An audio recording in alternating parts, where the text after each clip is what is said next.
The water stopped mid-shower. 1 second, I was rinsing shampoo from my hair, the next, nothing but a pathetic trickle dribbled from the shower head. I wrapped a towel around myself and rushed outside, soap still burning my eyes. There, right where my water access pipe should have been visible, sat a fresh patch of concrete, still dark and damp. Standing on her porch across the street, coffee mug in hand and a satisfied smirk on her face, was Karen Thompson, our HOA president. She raised her mug in a mock toast as I stared at the destruction. That's when I heard it, doors slamming, voices rising. My neighbor Jim was standing in his driveway, phone pressed to his ear, gesturing wildly at his sprinkler system. 2 houses down, elderly Mrs. Patterson was on her front steps, looking confused as she turned her garden hose valve back and forth with no result. I'd moved to Oakdale Gardens 6 months ago, drawn by the neat lawns and quiet streets.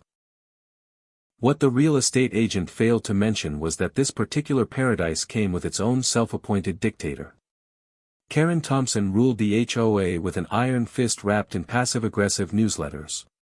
She measured grass height with an actual ruler, sent violation notices for mailboxes that were half a shade off the approved beige, and once fined a family $50 because their garbage can was visible from the street for 31 minutes instead of the allowed 30. My first run-in with her came 2 weeks after moving in. She appeared at my door with a clipboard and a frown that seemed permanently etched into her face. My crime? A small garden gnome my grandmother had given me. Apparently, it violated subsection 12.4 of the HOA guidelines regarding approved garden decorations. I kept the gnome, she kept coming back. The violations piled up like autumn leaves.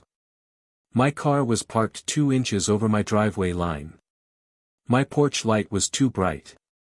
My welcome mat was the wrong shade of brown. Each notice came with increasingly steep fines, all signed with Karen's loopy signature and a smiley face that somehow managed to look threatening. The breaking point came last week when I hired Riverside Plumbing to inspect an outdoor pipe that had been making strange noises. The plumber, a friendly guy named Dale, spent maybe 20 minutes checking things out. As he packed up his tools, Karen materialized like a bad omen. She demanded to know if I had submitted the proper forms for exterior maintenance. I pointed out that it was a simple inspection, not actual work. Her eyes narrowed, and she scribbled furiously on her ever-present clipboard before marching away. Now, standing in my driveway in nothing but a towel, staring at the concrete catastrophe, everything clicked into place. I marched over to her house, not caring that I was leaving wet footprints on her precious sidewalk. She opened the door before I could knock, clearly expecting me. Her smile was so sweet it could have caused cavities. "Oh, good morning, Mr. Johnson," she said with a tone that dripped false concern. "Is there a problem?" I gestured at the concrete covering my water access. "You did this," I said, keeping my voice level despite the anger bubbling inside me. She tilted her head like a confused poodle. "I simply took care of an eyesore that was bringing down property values. That exposed pipe was a safety hazard. You should be thanking me." I asked if she had any idea what she'd done, if she understood that she'd just vandalized private property and interfered with utility access. Her laugh was like nails on a chalkboard. "Oh, please. Call whoever you'd like. The HOA has full authority to make improvements for the good of the community. It's all in the bylaws you signed." She started to close the door, then paused. "Oh, and you'll be receiving a bill for the concrete work. $200, due by Friday." I called the city water department immediately. While waiting for them to arrive, I noticed more neighbors emerging from their homes. Jim's sprinklers had stopped mid-cycle, leaving half his lawn dry. Mrs. Patterson's birdbath wouldn't fill. The Kowalskis, 3 houses down, couldn't run their dishwasher. By the time the city inspector arrived, a small crowd had gathered on my lawn. Inspector Reynolds, a no-nonsense woman with 30 years' experience, took one look at the concrete and shook her head. "This is bad," she muttered, kneeling down to examine the edges. "Really bad. She pulled out a device I didn't recognize and started taking readings. Her frown deepened with each beep. "Mr. Johnson, this pipe isn't just your water access. It's a critical junction for the branch line that services this entire section of the street." My heart sank as the implications hit me. Karen, in her infinite wisdom and zero knowledge of infrastructure, had just cut off water to 8 homes. Inspector Reynolds called for an emergency crew while I gathered the affected neighbors. Karen must have seen the city trucks arriving because she strutted over, clipboard armor in place. "I demand to know why city vehicles are parked without HOA approval," she announced with a tone of complete authority. Inspector Reynolds stood slowly, fixed Karen with a stare that could have melted steel, and pulled out her own clipboard. "Ma'am, are you responsible for this concrete?" Karen puffed up with pride. "I authorized necessary beautification work to maintain neighborhood standards." The inspector started writing. "You've tampered with city infrastructure. You've disrupted water service to multiple homes. You've performed unauthorized construction without permits." With each statement, Karen's smugness deflated a bit more. "But I'm the HOA president," she sputtered, as if that title granted her immunity from the laws of physics and city ordinances. The next few hours were a symphony of jackhammers and angry neighbors. Workers broke through the concrete while Karen tried desperately to maintain control. She claimed it was a contractor error, that she'd never specifically told anyone to cover the pipes. But Jim had security footage of Karen directing 2 men with a cement mixer at 3 a.m. Mrs. Patterson remembered Karen bragging at the last HOA meeting about her plan to clean up the eyesores certain people refused to address. The evidence mounted like the concrete she'd poured. Inspector Reynolds tallied up the violations with obvious satisfaction. Tampering with utilities, performing work without permits, endangering public safety. The list went on. Each violation carried its own fine.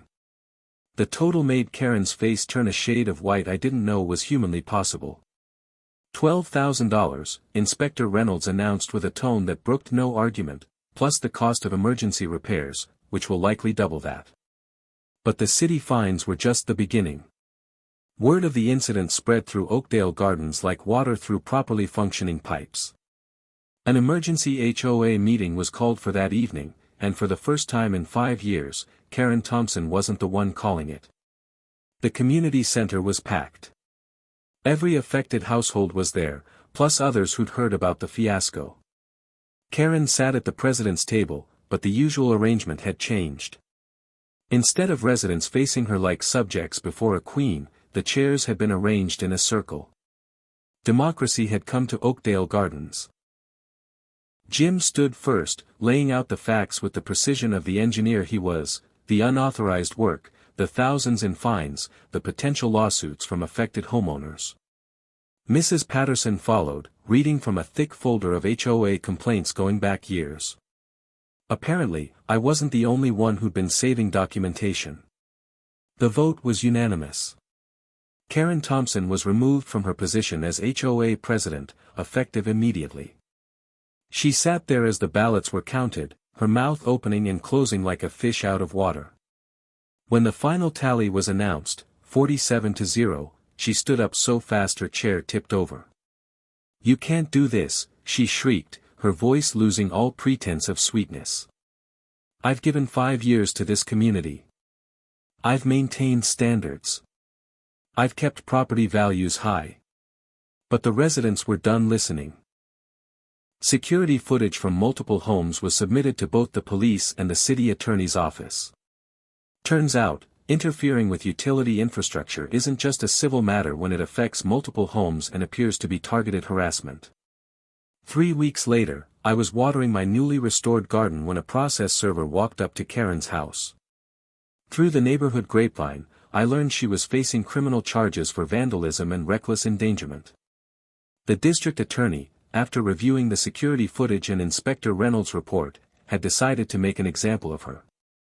The news hit the local paper, HOA president faces 5 years for concrete catastrophe.